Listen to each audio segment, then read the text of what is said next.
और बड़ी खबर आपको बता दें, नए संसद भवन के उद्घाटन के मौके पर सरकार 75 रुपए का सिक्का लॉन्च करेगी। ये बड़ी खबर निकल कर आ रही है। प्रधानमंत्री नरेंद्र मोदी 28 मई को नए संसद भवन का उद्घाटन करेंगे। इस मौके पर 75 रुपए का एक सिक्का भी लॉन्च किया जाएगा। तो वित्त मंत्रालय की तरफ से ये बड़ा ऐलान किया गया है। 75 रुपए का एक सिक्का जारी किया जाएगा। 28 मई को नई संसद भवन का उद्घाटन होगा और 28 मई को ही ये नया सिक्का जो है 75 रुपए का वो लॉन्च किया जाएगा।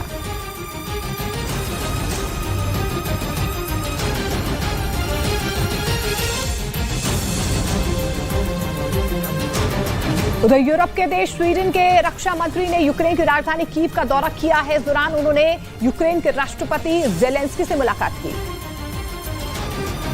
और एक बार फिर से साफ कर दिया कि वो यूक्रेन को मदद देने से पीछे नहीं हटेगा। इस जंग में स्वीडन ने अब तक यूक्रेन को पैसे से लेकर हथियारों तक की मदद भेजी है। हालांकि यूक्रेन लगातार उससे लड़ाकू विमानों की मदद मांगता आया है, लेकिन उसे अब तक फाइटर जेट स्वीडन से नहीं मिले। लेकिन अब जब स्वीडन के रक्षा मंत्री यूक्रेन पहुँच गए हैं तो जेलेंस्की को भी उम्मीद है कि जल्द उससे लड़ाकू विमानों की भी मदद मिल सकती है। पश्चिमी मीडिया का दावा है कि उस समय यूक्रेन लड़ाकू विमानों की कमी से जूझ रहा है। यही वजह है कि वो लगातार पश्चिमी देशों से इसकी मांग कर रहा है।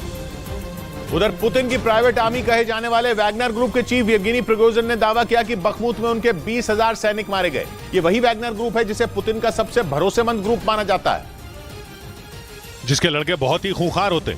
रूस के मीडिया को दिए एक इंटरव्यू में Wagner army chief Yevgeny Prigozhin ने बखमुत पर कब्जे की लड़ाई में अपने सबसे ज्यादा सैनिक मारे जाने का दावा किया। उन्होंने दावा किया कि बखमुत में उनके 20,000 सैनिक मारे गए, जिनमें से आधे से ज्यादा रूस के कैदी थे। ये वो सैनिक थे जिन्हें युद्ध में भेजे जाने से पहले बहुत कम ट्रेनिंग दी गई थी।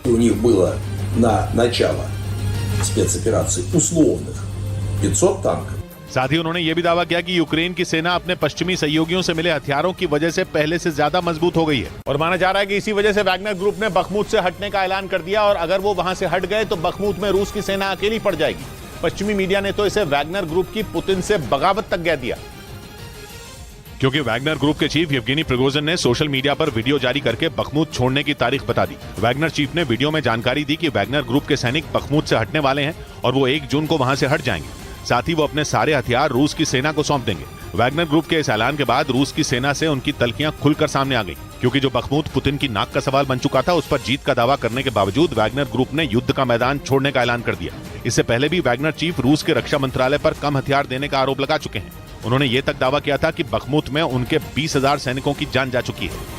तो यूक्रेन की सेना ने रूसी फौज के 2 सुखोई Su-25 लड़ाकू विमानों को मार गिराने का बड़ा दावा किया है। यूक्रेन के मुताबिक रूसी फाइटर जेट मेरिटोपोल शहर के ऊपर उड़ रहे हैं और हमले की फिराक में था, लेकिन इससे पहले कि वो हमला कर पाता, यूक्रेन का दावा है उसने रूसी विमान को ढेर कर दिया। यूक्रेन के मुताबिक सबसे पहले उसने रूस के एक सुखोई Su-25 जेट को पूरी तरीके से ढेर किया, लेकिन इसके ठीक कुछ देर के बाद दूसरे को भी काफी नुकसान पहुंचाया, जिससे उसकी आपात लैंडिंग करवानी पड़ गई। हालांकि दावा किया गया कि इस दौरान रूस का पायलट बचकर भागने में कामयाब रहा।